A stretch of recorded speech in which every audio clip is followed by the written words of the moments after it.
Må Allah acceptere de ting, vi har lavet i vores liv. Må vores intention være oprigtig for Allah SWT skyld alene. Og inshallah, det er Allah SWT, der byder de her muligheder i vores liv.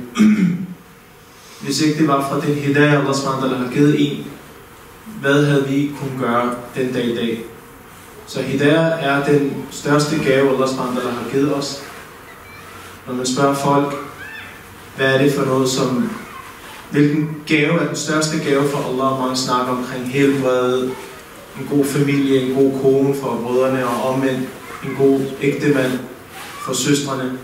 Men i virkeligheden, hvis man tænker over det, så den bedste hidayah, vi har fået, eller den bedste gave, vi har fået, det er hidayah. Den her vejledning fra Allah SWT, som netop gør, at vores forhold til hinanden bliver bedre. Og uden den hidayah, jeg tror vores liv, vi ved vores liv vil være uden nogen som helst form for succes. Så alhamdulillah for den hidayah. Ja, det har været en rigtig god rejse for mig også, at være hvor jeg er i dag. Og jeg har oplevet mange Ramadan, ligesom mashallah, I har oplevet rigtig mange Ramadan efterhånden. Nogle af jer, mashallah, er helt små, som efterhånden er ved at opleve rigtig mange Ramadan. Men jeg har holdt en del af de her taler, hvor jeg sidder her i slutningen af måneden, eller næsten slutningen af måneden, og tænker, hvad som det er faktisk ved at være overstået. En hel måned er gået, og vi er snart tæt på, at det hele slutter. Og jeg kan ikke beskrive hver gang, hvor sørgeligt det egentlig er at snakke om de her emner, fordi subhanallah, man bliver mindet om, hvor stærk tiden den går. Og man spørger sig altid, fik jeg udnyttet den her Ramadan, eller fik jeg ikke udnyttet den? Fik jeg den ændring, jeg vil have i mit liv, eller er den samme, som jeg var før? Og hvis svaret er, at der er ikke andet ændring, end at jeg har tabt mig, jeg har oplevet sult og tørst, men jeg kan ikke mærke noget. Der er ikke nogen ændring. Der er ikke sket noget i mit liv. Jeg kan ikke mærke et eller andet, som har ændret sig fra dengang til nu. Så betyder det, at der er et eller andet, vi ikke har forstået i Ramadan. Det har været en svær Ramadan for os alle. Jeg tror ikke, at det her... Der er ikke nogen, der skal komme og sige, at for mig er tørste, det er ikke noget problem. Jeg tørster uden problemer. Eller jeg er sulten. Eller jeg holder mig fra de ting. For alle har det været en kamp at komme igennem den her Ramadan. Og også sidste år og i år. Og også næste år, de næste 3-4 år, kommer vi nok til at mærke de her lange sommerdage, hvor nætterne er små, men sover ikke så meget. Det er hårdt, men alligevel så tænker jeg, vi er snart ved at være færdige. Det er gået stærkt. Mange gik ind i Ramadan, og de frygtede, at Ramadan ville dræbe dem. De var bange.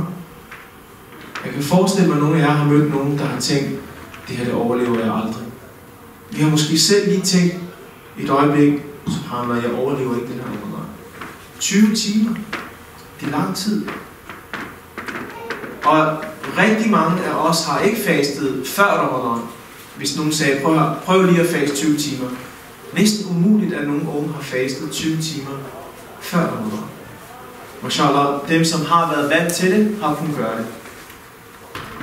Men rigtig mange har ikke kun fastet 20 timer før Ramadan. Men i Ramadan, Allah SWT, han gør det nemt. Der er en anden form for motivation. Der er en anden form for et andet form for mål, man har i Ramadan, når det er, man faster i Ramadan. Så bliver man meget stærkere. Man får et helt andet forhold til det at faste. Men det er gået stærkt, og vi vil være i slutningen. Og det med, at det er snart slut, hvad gør vi så efter Ramadan? Hvordan vedligeholder vi vores Ramadan? Før vi går ind i det, så kunne jeg godt tænke mig at spørge, bare af jer, der sidder her i dag, hvad har jeres oplevelse været af den her Ramadan? Hvad har I set, som har været en ændring i jeres liv, fra da I startede til nu? Er der overhovedet sket noget? I ved, at Ramadan er bare den smukkeste mulighed for at styrke relationen. Hvilke relationer er det, vi har i vores liv? Hvilke relation er den bedste relation? Og så kommer andre relationer. Hvis I kunne fortælle mig den bedste relation, vi burde arbejde på her i Ramadan, det bedste forhold, hvilket forhold er det? Forhold med hvem? Allah.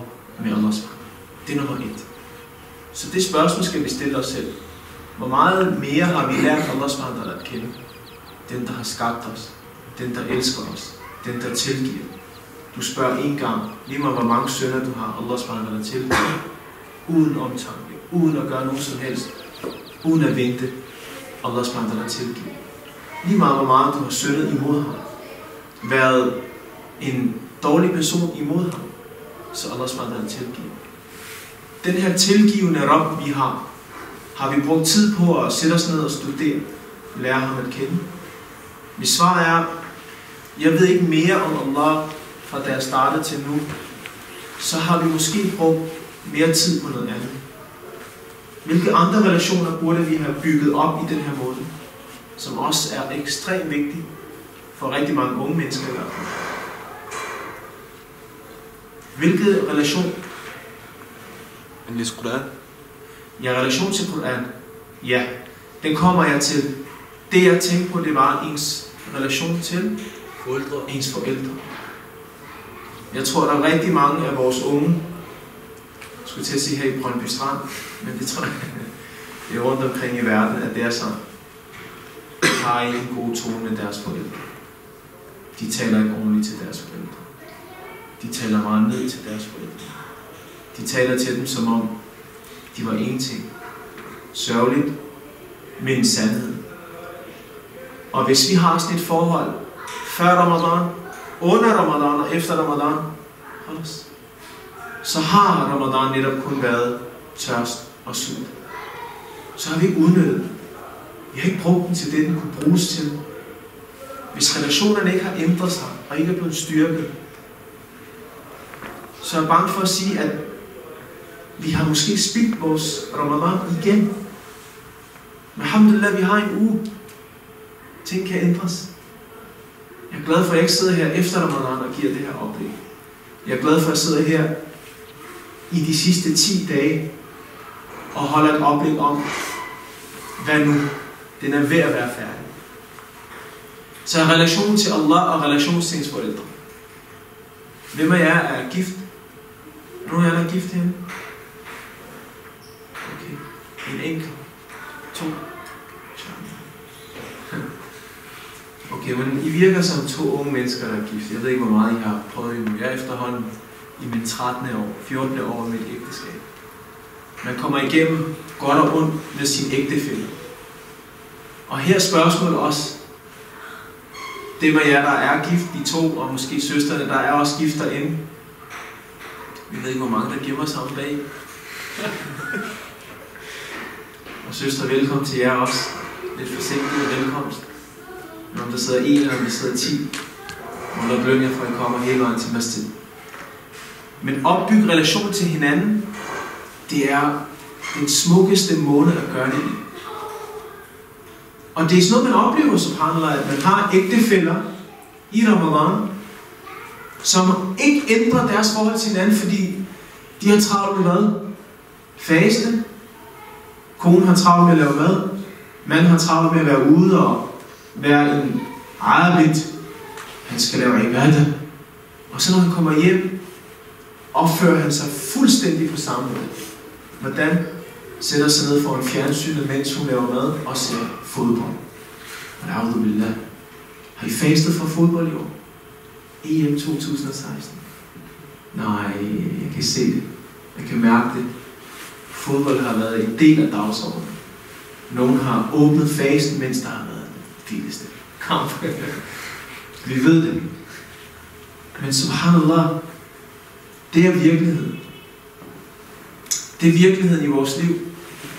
At de ting, der virkelig gælder, som vi skal ændre i Ramadan, dem har vi måske ikke engang tænkt over. Der var brugeren, der sagde, at vi skal opbygge et forhold til Quran. Jazakallah khair. Der er ikke noget tvivl om, at det her forhold til Allah, gennem Koran er det bedste. Men hvad er det egentlig, der står i den her smukke bog? Der står netop de her ting omkring relationer. Med ægtefæller, med Allah, med din nabo, med dine brødre. Hold dig væk fra fodbold. Nej, der står ikke direkte fodbold. Men der står noget omkring tid.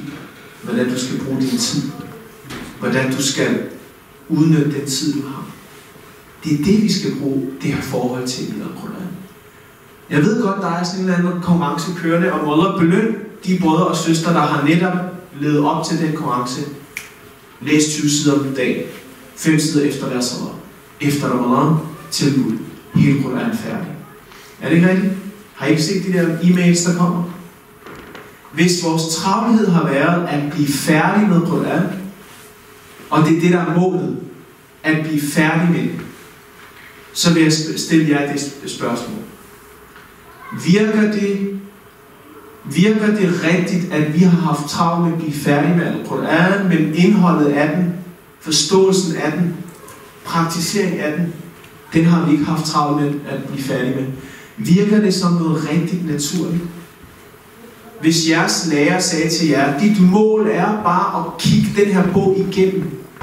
Det er en fysikbog, kemibog, det er en dansbog, det er en digtbog, det er en biologibog, hvilken som helst bog. Det eneste du skal bare love mig, at du læser i den 10 minutter, 15 minutter hver dag. Du behøver sikkert forstå den.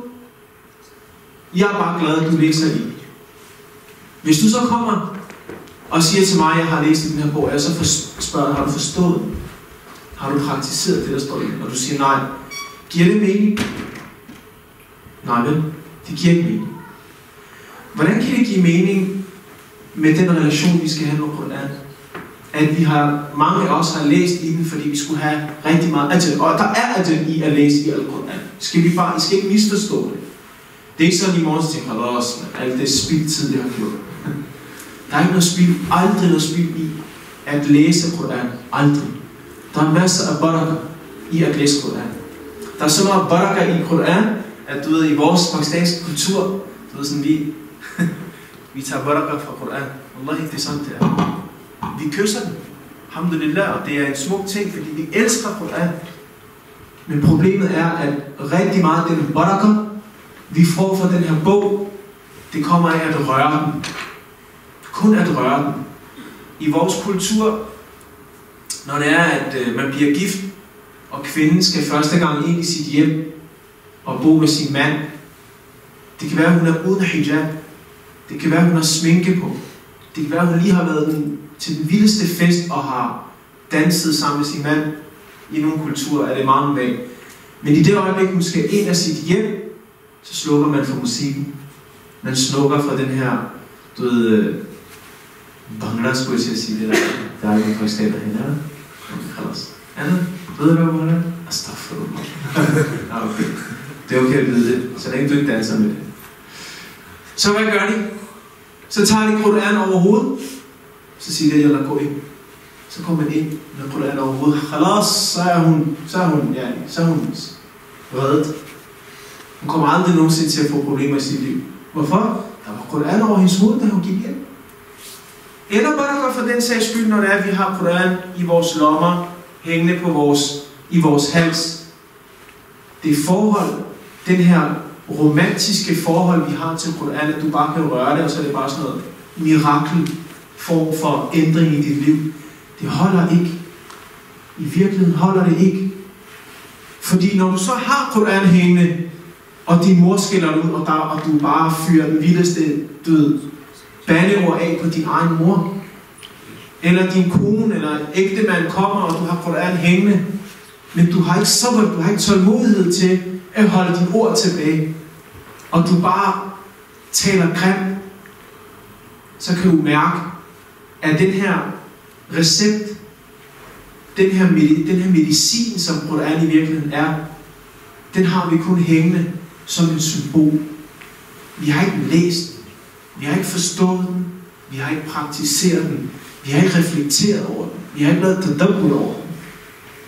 Og det er her vores største problem det er som muslimer. Vi har mistet den rigtige relation.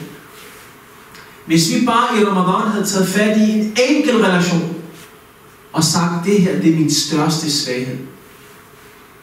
Der er nogen, de kan bare, altså fodbold er deres største svaghed. Sådan er det bare. De er fodboldjunkier. Så er der andre, de er underholdningsjunkier med film og spil. Så er der nogen, nu snakker jeg til mændene, de er kvindejunkier. Så er der nogen, der er madjunkier. Så er der nogen, altså der er nogle forskellige typer af afhængighed, vi har i vores liv. Vi er meget forskellige. Jeg kan ikke tage det, når broderen kommer og siger til mig, jeg har opgivet fodbold, jeg ser ikke fodbold. Du ved, jeg har været stærk. Så spørger man ham, har du nogensinde set fodbold? Siger han, nej. Kan du overhovedet lide fodbold? Siger han, nej.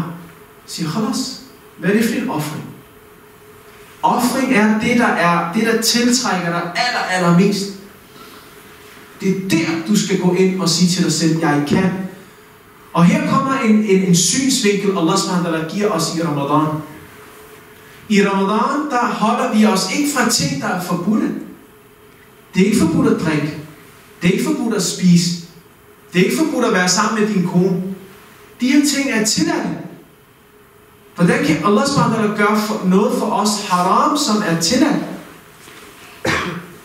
Allah subhanahu prøver at fortælle os, at hvis I kan holde jer fra ting, der er tilladt for jer, så det at holde jer fra ting, der er forbudt, nemt. Det burde være nemt. Det med jer, der har kigget på mad, som har været halal for jer at spise, med halal penge, og så dejligt og lækker ud. Det var jeres yndlingsret, og det var lige det, I har brug for. Hvis nu bliver jeg ikke sulten af den her snak. Jeg vil se, hvad nu brødrene. Jeg kommer til at bryde min faste. Hvis I har kunnet holde jer fra de ting, I ved, der er tilladt, Allah subhanahu har bevis for jer, og I har bevis over for jer selv.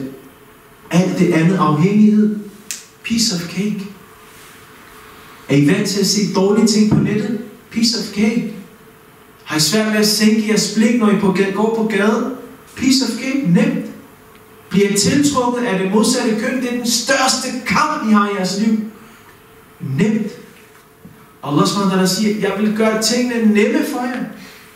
Og det er netop her, det store spørgsmål kommer. Det at Allah subhanahu gør det nemt for os, er ikke kun i Ramadan. Allah subhanahu gør det nemt for os, uden for Ramadan også. Hvorfor? Fordi I er kampklar. I har lige haft en hel måned med træning. En hel måned, hvor I har styrketrænet jeres nafs. Det er ikke jeres krop, I har styrketrænet. Jeres krop har været slatten hele dagen. Den har bare tænkt, hvornår får jeg mad? Det er det eneste, kroppen tænker på. Den er meget lav i sin måde at leve livet på. Det er bare lyster og fristelser. Kroppen, den er bygget til at leve efter det laveste af det laveste. Hvorfor? Fordi sådan er livet. Den her krop er til det her liv. Og vi ved, hvad livet tilbyder. Prøv at se på det en gang. Det her smukke krop, rigtig mange af jer træner, mashallah, det er måske ikke rigtig mange af jer her i dag. Okay. Mashallah, alle sammen træner, alle sammen flotte fyre. Men rigtig mange af jer træner, og I vil gerne vise jeres krop, og mashallah, I går på gaden. Men I ved, I har stunder i jeres liv, hvor I ikke vil have, at nogen skal kigge på jer. Og hvornår er de stunder? Det er der, hvor I virkelig bliver mindet om den her dunjas stinkende tilstand. Forstår I? Stinkende tilstand. Det er der, I sidder og vil ikke ønske, at den smukkeste af den smukkeste kvinde skulle se smukkeste af den smukkeste krop, når I er i gang med noget af det, der er det værste tidspunkt. Når man sidder i sin egen dårlig lugt.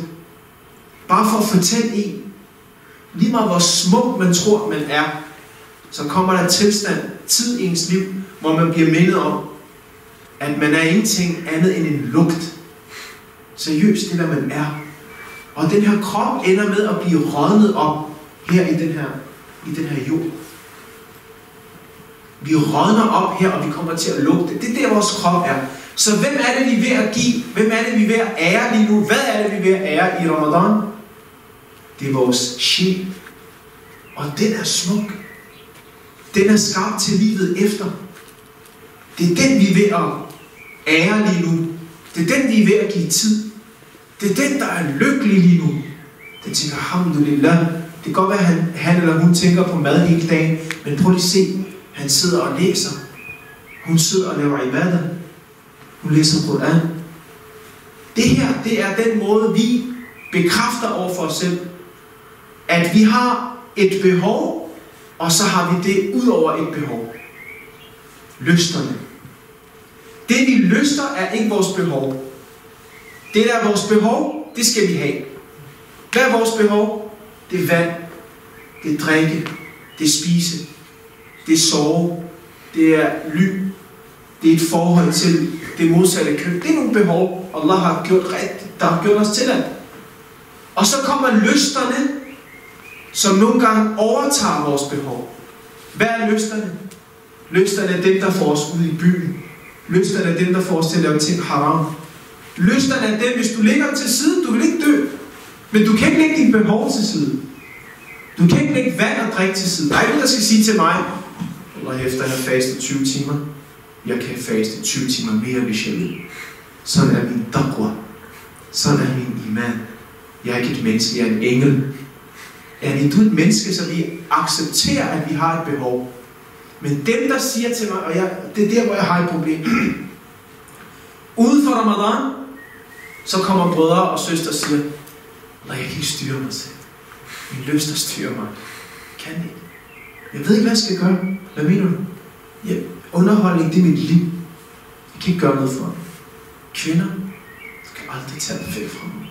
Sådan er jeg. Hvad skal jeg gøre? Søster, hun siger nogle andre af sine lyster. Mænd siger andre lyster. Man påstår, sådan er jeg. Sådan er jeg skabt. Allah har skabt mig svag. Allah har skabt mig med de her lyster. Det er da ikke min skyld. Hvad kan jeg gøre for det? At Allah har skabt mig svag. Nogle mænd kan kigge på kvinder, og de tænker, ja, det er bare en kvinde. Men og så er der nogen, der kigger på kvinder, og holder sig færdige med det samme. De bliver forelsket hver dag. I en ny kvinde. Og sådan er det måske også for nogle søstre. Og når man så kommer og siger til en eller anden vejleder og siger, hvad skal jeg gøre? Sådan er jeg bare. Sådan er jeg skabt. Det er en løgn. Det her, du snyder dig selv. Hvis du påstår, at dine svagheder og dine lyster er noget, du ikke kan komme af med. Sådan er jeg bare. Umuligt. Umuligt, at Allah SWT har skabt en dømt til Jahannam. Dømt til at lave sayyiat. Dømt til at synde. Umuligt. Allah SWT er den mest barmhjertige. Det mest retfærdige. Kunne aldrig nogensinde finde på at skabe dig med noget, du ikke kan komme af med. Med undtagelse af behov. Dem kan vi ikke. Det er derfor, der nogle gange, når vi ser de her folk, der går i cølibat, du ved, isolerer sig. Jeg vil ikke drikke, jeg vil ikke spise, jeg vil ikke gifte mig. Det her, det er usundt. Det er ikke det, vi er skabt til at være folk, der skal leve cølibat. Det er derfor, den her måned er en måned. Det er ikke 12 måneder. Det er en måned til at øve os på resten af året, så vi kan komme af med de her lyster. Komme af med de her svagheder. Resten af året. Og vi har alle sammen nogen, vi alle sammen kæmper med. Vi skal skrive den ned, og vi skal anerkende den, og vi skal bekæmpe den. Det er først der, vi kommer til at være nogen. Selv englene vil bøje sig til os og sige, MashaAllah, hvad har Allah skabt? Allah har skabt noget meget, meget stort. Vi kan virkelig være bedre end engle, fordi Allah har givet os den frie vilje til at sige nej til det, der er haram for os, og sige ja til det, der er tilladt. Det er, hvad Ramadan skal bruges til. Jeg ved, mange af jer tænker, okay, Ramadan, nu skal vi have et program. Hvordan skal jeg læse Koran? Hvordan skal jeg faste? Hvordan skal jeg komme i masjid? Jeg tror ikke, jeg kan sige noget her i dag til det program, I ikke allerede har hørt. Hvor mange vil blive overrasket over, hvis jeg sagde, læs i Koran hver dag? Allahu Akbar. Sikke en model for succes. Jeg skal læse i Koran hver dag. Jeg har aldrig hørt det. I vil også lyve for jer selv, hvis jeg sagde, læs i Koran hver dag, og I vil sige, MashaAllah, det er det bedste råd, jeg har fået i mit liv. Alle ved, at de burde åbne Al-Quran hver evig eneste dag, og læse i det. Hvem vil blive overrasket, hvis jeg sagde, ja, Akhwan, kom til masjid mindst 1 gang om dagen, hvis I kan 2 gange til Fajr Aisha. I vil ikke blive overrasket. Men hvis det er det, I er kommet for at høre, jeg kan godt sige det. Fordi sådan er det med påmindelser. Man bliver mindet om ting, man ved, men de bliver bekræftet. Man får at vide, okay, det er rigtigt, Wallahi, jeg skal efter Ramadan fortsætte med at have i forhold til masjid. Fortsæt med at læse i Koran. Fortsæt med at lave dua. Fortsæt med at give sadaqa. Fortsæt med at give til de fattige og hjælpe folk osv. Selvfølgelig. Men brødre og søstre, det handler om at være ærlig over for sig selv og så sige, tag fat i jeres problemer og knæk dem. Tag dem og smid dem ud. Lad være med at finde undskyldninger på og blive ved med at holde fast i det, I ved holder jer tilbage fra at blive awliya Allah. Awliya Allah. Awliya Allah er dem, vi kalder, som er Allahs venner. Som er nogen, Allah kan lide dem. Hvorfor skulle nogen af os sige, det kan jeg ikke? Ligesom når man taler med folk, man siger til dem, vær ligesom Rasulullah sallallahu alaihi wasallam. Hvad siger de så? Det kan vi ikke. Hvem er Rasulullah, og hvem er jeg? Jeg er bare en lille larve. Rasulullah. Rasulullah er Rasulullah. Hvem er jeg? Hvad skal du så bruge? Vil du have en engelsk komme med? Hvad skal vi sige? Jeg har rigtig mange af vores ældre, du ved, Uncle G's kalder vi i vores, Uncle G's. De har Uncle G's, når du siger til dem, bed, hvad siger de? Mit hjerte er rent. Se alle dem, der beder, alle de der imamer, der beder med langskæb. De snyder, de bedrager, de lyver. Jeg er bedre end dem. Kender I sådan nogle Uncle G's? Du ved, man siger til dem, Uncle, du skal bede. Så siger han, det vigtigste er hvad? Du har et rent hjerte. Du har et rent hjerte. Har du talt med sådan en Uncle i dag eller noget? Men det er rigtigt, de siger, det vigtigste er, at du har et rent hjerte. Selvfølgelig er det vigtigt, at man har et rent hjerte. Men Rasulullah, han bad, sallallahu alaihi wasallam, havde han ikke et rent hjerte? Alhamdulillah, selvfølgelig. Det reneste hjerte, der kan findes, var Rasulullah. Så når vi beder vores ældre brødre om at forholde sig til din på den måde, det skal forholde sig til, så er det meningen, at vi også skal forholde sig til de ting. Khalas, brødre, prøv at høre. I forhold til dua, jeg havde en lille ting. Jeg vil bare gerne have, at I forstår en ting i dag efter Ramadan. Ramadan har været den måned, hvor at Allah subhanahu wa ta'ala har lænket shayatin, åbnet Jannahs porte. Nogle af os har fået en stempel, der hed godkendt til Jannah. Godkendt til Jannah. Sådan nogle godkendelser fik sahaba dengang, hvor de fik lovet Jannah, mens de levede. Nogle af os, især i den her måned, har fået den. Vi ved bare ikke hvem. Allah har. Og det er en stor ting at få den her godkendelse. Spørgsmålet er der nogen af jer, der har spurgt om den godkendelse? Og Allah lader Ramadan, den her Ramadan, hvad er den Ramadan? Du har lovet mig Jannah. Khalas. Så er den lovet, fordi Allah vil aldrig gå væk fra det, Allah han lover. Men den bedste måde at måle sig på om den her, fordi så kan vi sige, nej Allah, jeg tror jeg har fået det. Det er sådan vi tænker om Allah. Vi tænker godt om Allah, selvfølgelig. Hver Ramadan tænker vi, inshallah, Allah har tilgivet mig, fordi han er den mest tilgivende. Og den her måned er den måned, hvor vi spørger om tilgivelse. Så Allah har tilgivet os, inshallah. Det er den her måde, vi ser på Allah på. Vi møder Allah på den måde, vi ser Allah subhanahu på. Hvis vi har gode tanker om Allah, Allah vil være god for os. Hvis vi har dårlige tanker om Allah, Allah vil ikke være god for os.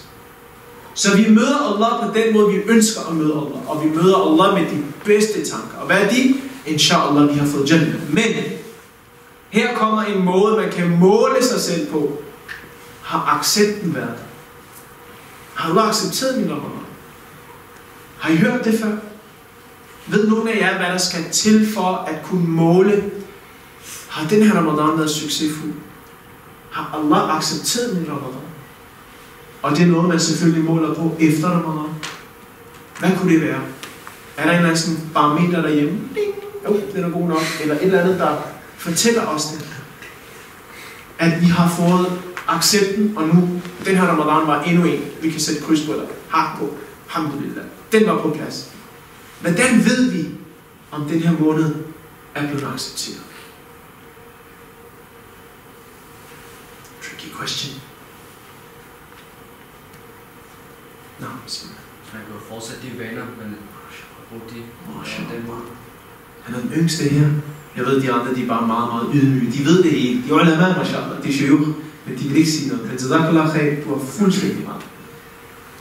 En af måderne at måle sig selv på, hvis man kan fortsætte de gode ting, man har lavet i Ramadan, efter Ramadan, så er der en stor sandsynlighed for, at accepten er der. Fordi hvad er accept i virkeligheden? Accept er ikke, at du skal flyve. Accept er ikke, at du skal blive hafiz af Quran. Accept er ikke, at du kan alle mulige ting. Lad. Accepten er, at du har ændret dit liv til det bedre. Så har du forstået Allahs rahma.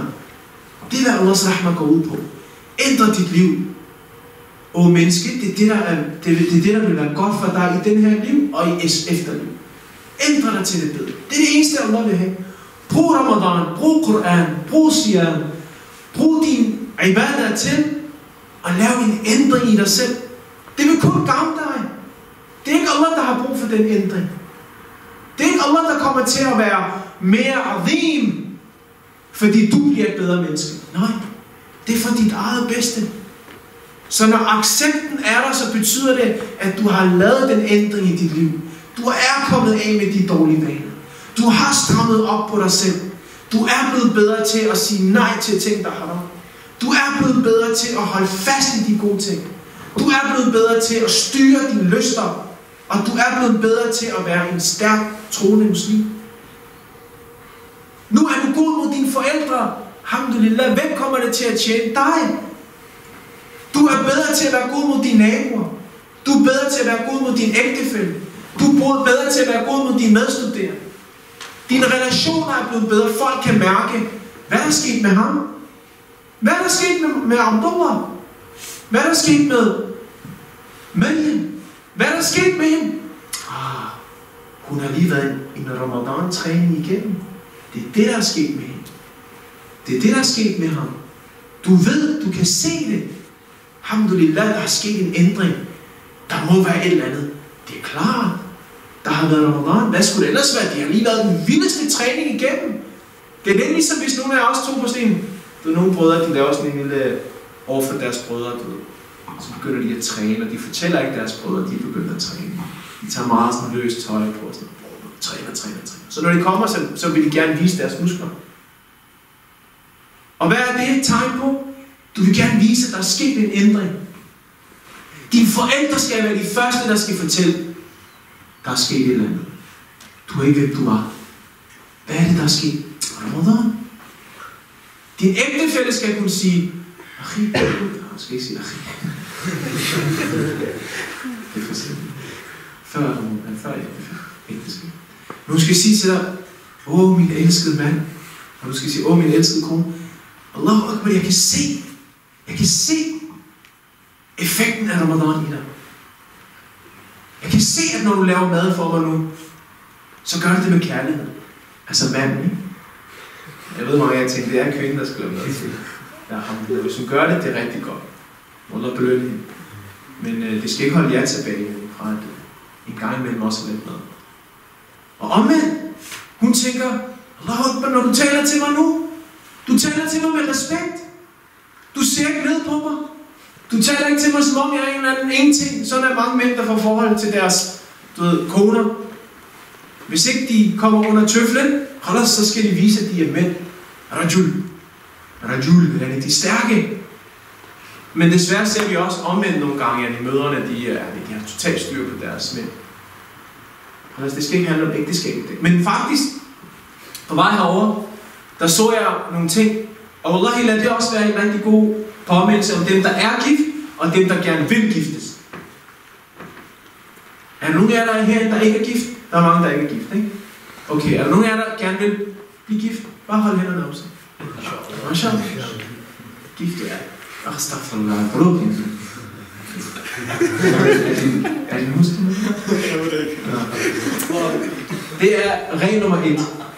Aldrig tale om det her i starten af ægteskab, midten af ægteskab, slutningen af ægteskab. Med andre ord aldrig. Men at blive gift er en sunde. Så det er en god ting. Brug den her Ramadan til at være den her mand, alle kvinderne bare tænker, ham vil jeg have. Kig på ham. Ikke fordi sådan han ser ud. Mashallah. Det er jo lige før han svæver. Så meget taqwa har han. Så meget godhjertet er han. Sådan skal I være, så folk svigermøderne tænker, det er sne, jeg vil have i mit hjem. Prøv at se ham. Han er uafhængig af ting. Han er stærk. Han er ikke afhængig. Altså, er I klar over, hvor mange søstre, der kommer til vores masjid i forbindelse med skilsmissesager på grund af fodbold? Fodbold! Årsagen til skilsmisser, fodbold! 22 tossemænd, der løber efter noget læder. Hvis der er nogen, der sagde det til jer, 102, 3, jeg ved ikke, hvornår fodbold opfandt, der vil komme et tidspunkt, hvor mænd og kvinder vil blive skilt på grund af 22 mænd, der løber rundt og jagter noget læder. Det vil sige, der er noget galt. Men sådan er forholdene i dag. Men hvad er det, der sker? De siger til os, de har mistet kontakten til deres familie, til deres børn, til deres koner, til deres ægteskab, på grund af fodbold. Hver en mand, der går ind i ægteskab og siger som det første, jeg er uafhængig af fodbold. Jeg har været til afvænning. Jeg har ikke noget med fodbold at gøre. Sig det. Og selvfølgelig, altså for vores søstre, det kan være noget andet. Nu siger jeg ikke, at mobiltelefon er en afhængighed for vores søstre. Ja, den er også for vores brødre. Men lad os nu sige, nu har vi kørt nok på brødrene. Nu skal vi lige køre lidt på søstre. Søstre, der sidder hele dagen på deres mobiltelefon og sms'er og Facebook, og jeg ved ikke, hvad de gør. Vi har brug for, at det her også er en afvænning. Når vi går ind i et ægteskab og siger, det her, sød, jeg kan gå på lydløs mode i flere timer. Det vil ikke genere mig. Jeg kan forlade min telefon hjemmefra, og jeg går ikke i panik, når jeg kommer ud. Jeg løber ikke hjem for at hente min telefon.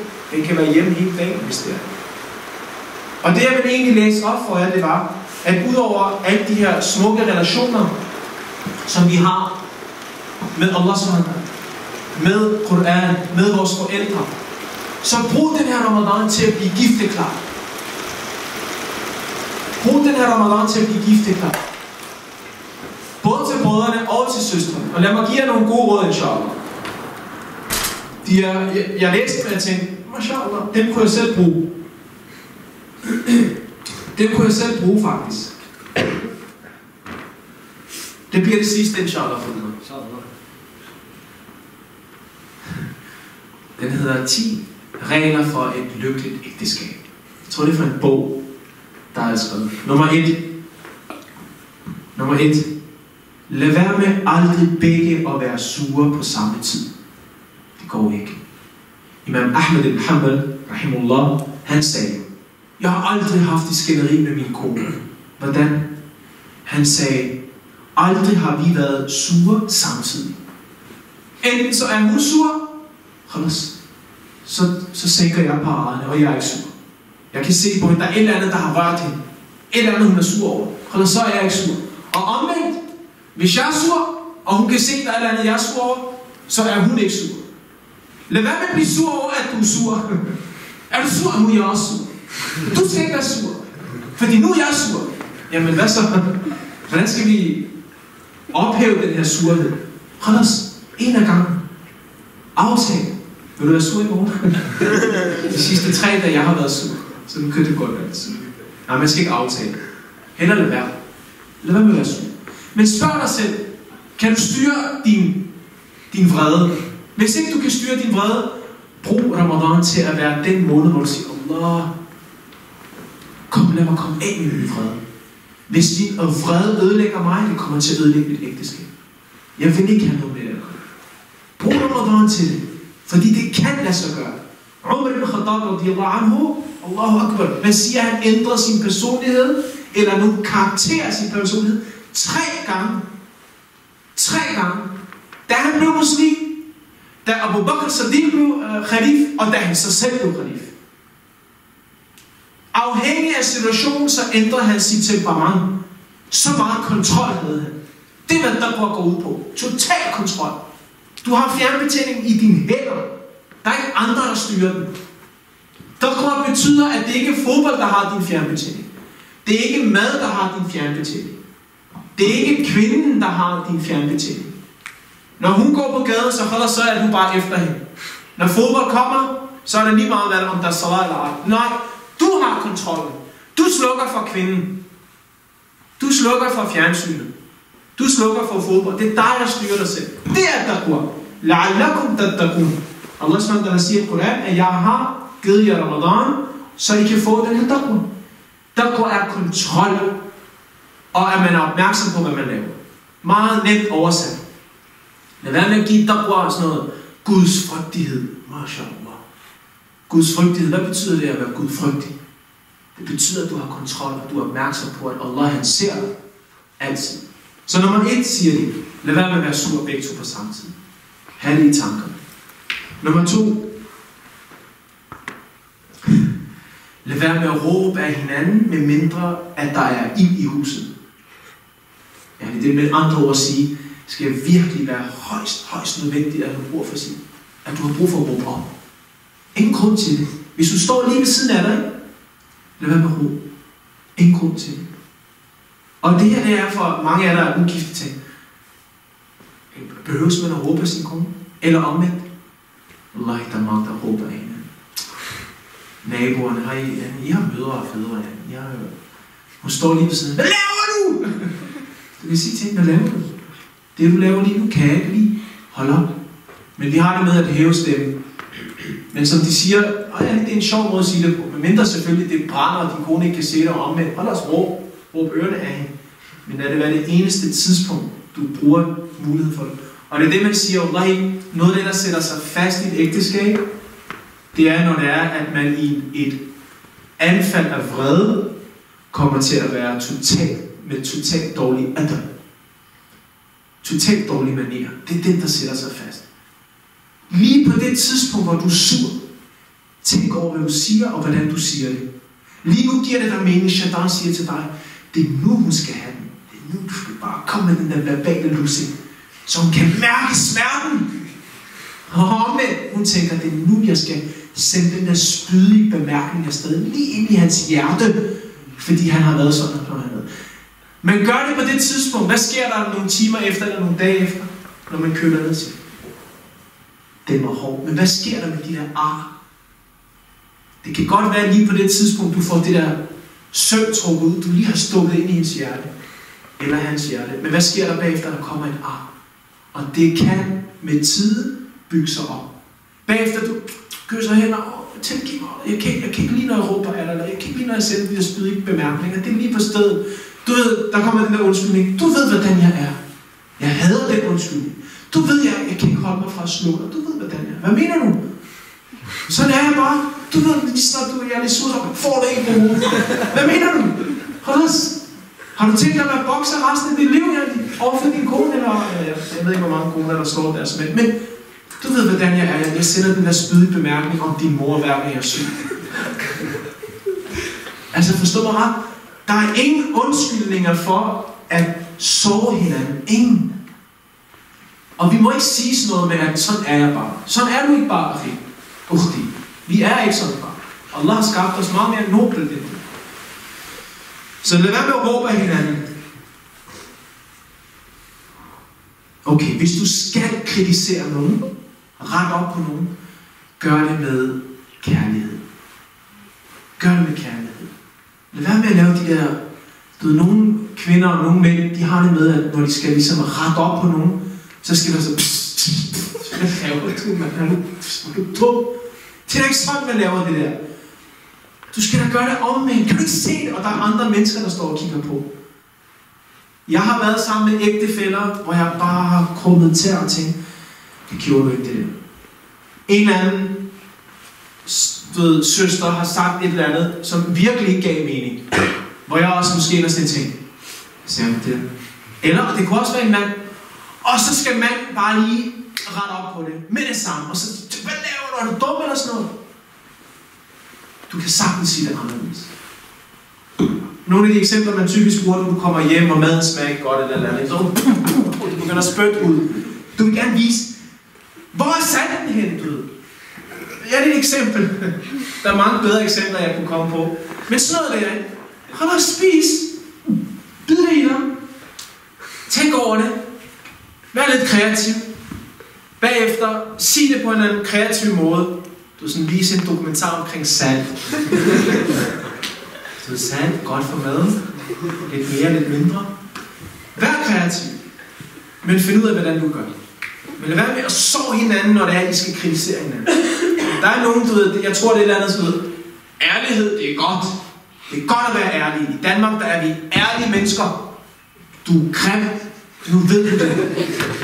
Så får du det sagt. Det klæder dig ikke. Du ligner en klovn. Altså, ærlighed med måde. Du skal ikke pakke det ind. Du ved, en eller anden, der har sådan et eller andet skævt hængende, du ved, og så siger, ja, det er meget flot, bare gå ud.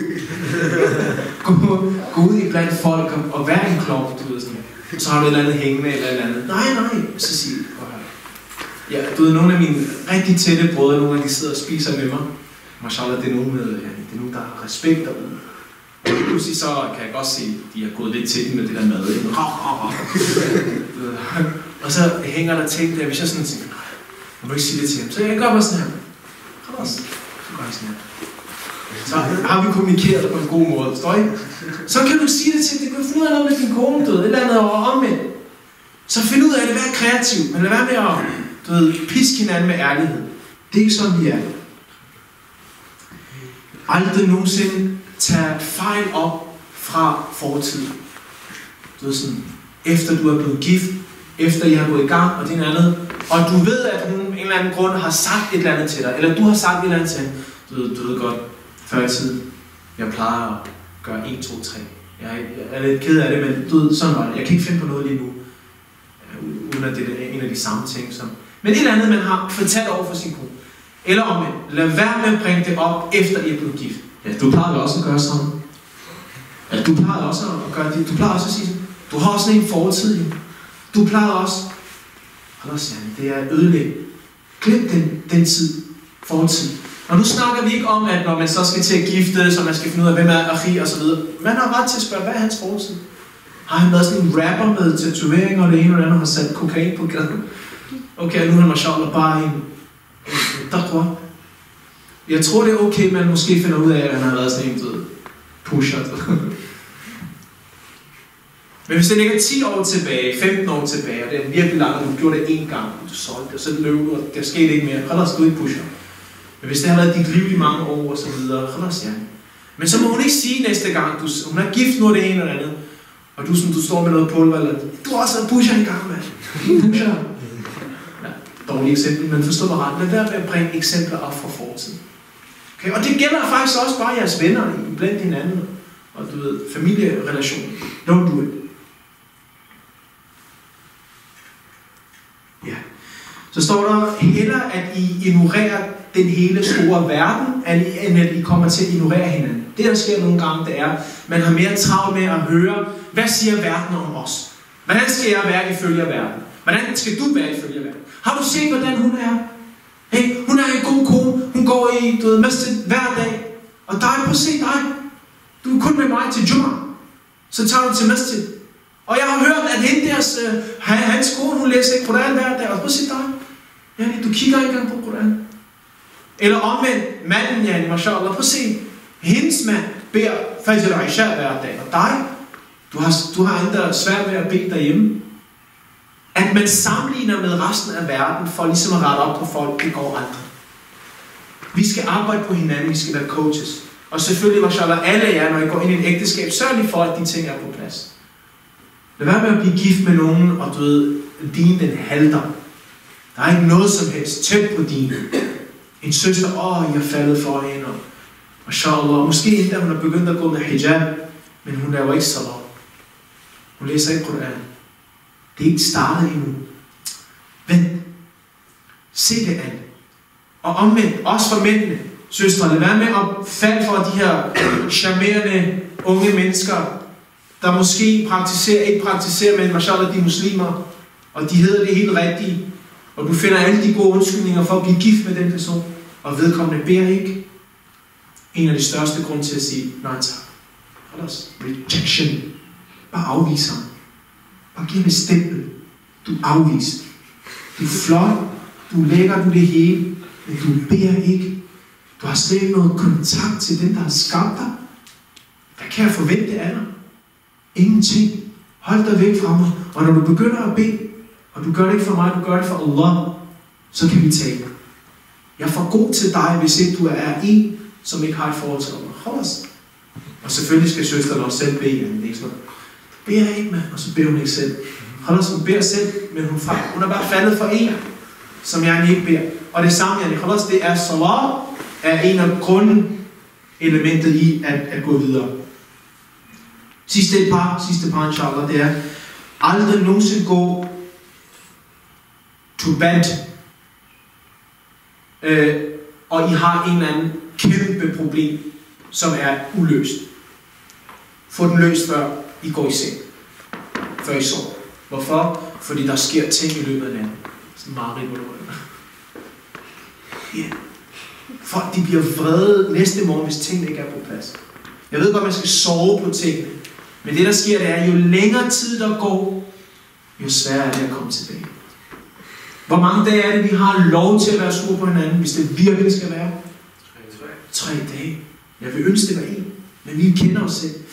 Første dag, dispute, problem. Anden dag, du skal lige få dig mod til at sige undskyld, hvis det er din fejl. Tredje dag, hold os. Nu skal den løses. 3 dage, og det er lige meget hvilke forhold det er, med dine forældre, med dine søskende, med din ægtefælle, med din nabo. Du må ikke gå rundt med et problem mere 3 dage. Med mindre vedkommende, du ønsker at forsone med, ikke ønsker det. Og her gælder det ikke konen. Du kan ikke sige, efter 3 dage, hun vil ikke forsones. Ud af mit hjem. Det kan være, hun lige skal have 4 dage. Eller manden har efter 4 dage, han vil ikke forsones. Nej, 5. Men sådan noget med, du ved, sådan en eller anden fætter, du bare har prøvet, og du har været nogle problemer, og du prøver at rette op på det, og han bliver bare ved med at bare rejecte dig, og vil ikke. Hvad skal du gøre? Du ikke gå ned på knæ. Du har tilgivet ham, og må Allah tilgive ham. Okay.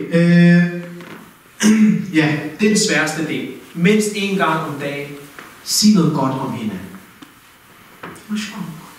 Vi ved, vi har jo travlt med, og især i ægteskaber, vi har travlt med at nævne ting, som ikke går så godt. Hvorfor gør du ikke sådan? Hvorfor gør du sådan? Det her, det virker ikke. Hvorfor har du ikke gjort det? Lad fokusere på at øve jer i at rose hinanden, men på den gode måde.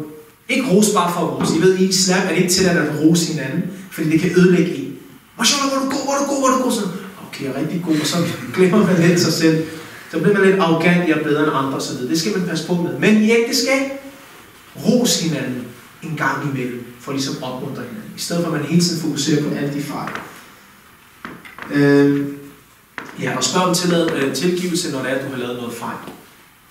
Ramadan, brødre og søstre, er en måned til at styrke relationerne til Allah, til ens forældre, til ens søskende, til ens nabo, til ens ægtefæller, og for dem, der har børn, skulle det være nogen, til ens børn. Det er en måned med relationdannelse. Vær meget praktisk orienteret med jeres Ramadan. Udpege nogle af de fejl, I har i relationerne. Gør noget ved det. Brug Al-Quran. Brug sadaqa. Brug jeres fastedag. I Shawwal måned, der kommer, se om I kan faste de 6 dage, som vil give jer belønning, som om I har fastet et helt år. Så hold fast i det. Og som vores bror Mashallah, han sagde, hvis I kan holde fast i nogle af de ting efter Ramadan, så er accepten af Ramadan på plads. Men vær praktisk omkring. Tag fat i de problemer, som giver mest problemer. Khair inshallah. Meget godt, brødre og søstre.